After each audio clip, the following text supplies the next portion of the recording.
The day I pulled a stranger out of the river was the same day my life split in two, even though I didn't know it yet.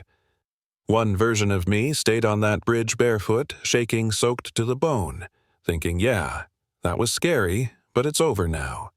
The other version walked straight into a story where doing the right thing almost destroyed me. And the wild part is, for a long time nobody cared that I'd saved a life. They only cared about where I came from. My name's Lena. I was 23 living in the city of Port Sterling, the kind of place where money talks loud and people like me learn to stay quiet. I sold coffee from a cart near Harbor Avenue mornings and afternoons, rain or shine. Not because it was a dream job, but because it paid rent and didn't ask questions about my past. I grew up in foster homes, bounced around like a bad check, and by 18, I'd learned one thing real fast: if you don't have family or connections, you better have grit.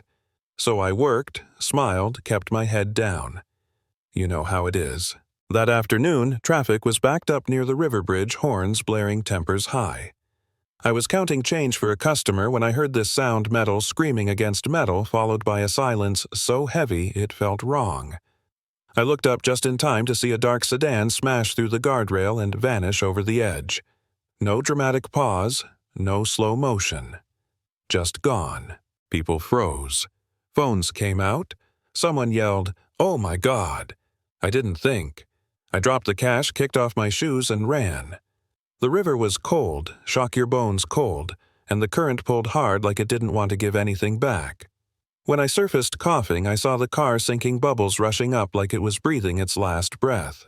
Inside, through the back window, there was a kid, a teenage boy, slumped over, seatbelt on, not moving. I remember thinking, this is stupid, this is how people die. And then I dove anyway. The door wouldn't open. I came up, gasped, went back down, my chest burned, panic clawed at my throat.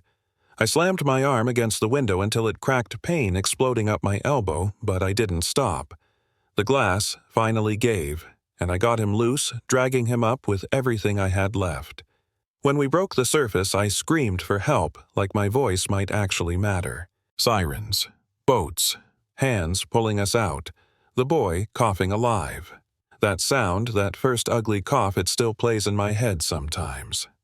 His parents were rescued too, pulled from the front seats, screaming his name like the world was ending.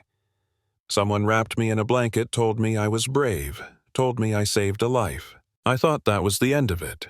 3 days later, I was standing in front of a mansion on Crestview Hill, staring at gates taller than any building I'd ever lived in. The boy's father, Thomas Hale, had asked to see me, said he wanted to thank me properly. I almost didn't go. Places like that aren't built for people like me. But curiosity won. Inside was marble glass, quiet power. Thomas was warm, grateful, shook my hand like I mattered. His wife Evelyn came down the stairs, slow and elegant, eyes sharp, smile thin. She thanked me too, but the words felt rehearsed, like something you say because society expects it. Thomas offered me money. I refused. Not because I was noble, but because it felt wrong. I didn't jump in that river for cash. That surprised him. It definitely surprised her. Then he offered me a job helping their son Noah recover. Just keeping him company, running errands, being normal around him. Housing included. A real salary. For someone who counted coins at the end of the day, it sounded unreal. Evelyn's smile tightened. She said, "Welcome to our home, Lena." The way she said my name made it sound like a mistake. Living there felt like stepping into someone else's life. My own room. Clean sheets. A door that locked. Noah was quiet, haunted by the accident, scared of water, scared of cars. He told me he remembered seeing me through the glass, thinking I was some kind of miracle. I joked that miracles usually charge extra. He laughed. First laugh since the crash, his dad said. We bonded. Talked about pressure, expectations, loneliness. Turns out money doesn't save you from that stuff. The staff treated me kindly. Everyone except Evelyn. She watched me like I was a problem she hadn't solved yet. I worked hard, stayed respectful, never crossed lines. I thought that would be enough. It wasn't. 2 weeks later, after a charity dinner at the house, everything blew up. Early morning shouting. Evelyn screaming about the safe. $50,000 missing. Police in the living room. My stomach dropped when she turned and looked straight at me. She said I'd been near Thomas's study the night before. Said he'd shown me where important things were. Said no one really knew who I was or where I came from. The words street girl weren't said, but they were there. They searched my room.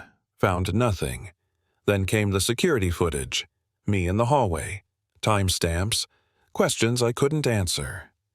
I tried to explain, voice shaking, looking at Thomas, begging him to remember who I was, what I'd done. He hesitated, and in that hesitation I felt myself fall. The cuffs clicked around my wrists. Noah yelled. I said I saved your son, and Thomas looked away. Holding the walls felt closer than they should. The story spread fast. Poor girl scams, rich family. I stopped being a hero and became a headline. Funny how fast that happens. The thing that saved me wasn't luck. It was people paying attention. The housekeeper visited me. Whispered about Evelyn's brother drowning in debt, about late-night calls, about seeing her near the safe days before the money vanished. She said footage can be changed. Truth can be bent. Then a lawyer showed up, Mark Rivera. Said the story didn't add up. Thieves don't hang around to get arrested. He listened. Really listened. Dug where no one else bothered. The real break came from Noah. He found emails on his mom's computer. Drafts she never sent. Plans. Panic. He accessed the backup security files and saw the whole thing, her entering the study, taking the money, staging the timeline. His own mother. When the footage played in that same study, silence swallowed the room. Evelyn denied it until she couldn't. Until Noah stood there shaking, tears streaming, asking why. She said she did it to protect family, that I was nothing, easy to blame, invisible enough to sacrifice. Hearing that hurt more than the cuffs ever did. The police took her away. Quietly. Dignified. I was cleared just as publicly as I'd been accused. Thomas apologized, voice breaking. Offered me everything he'd promised and more.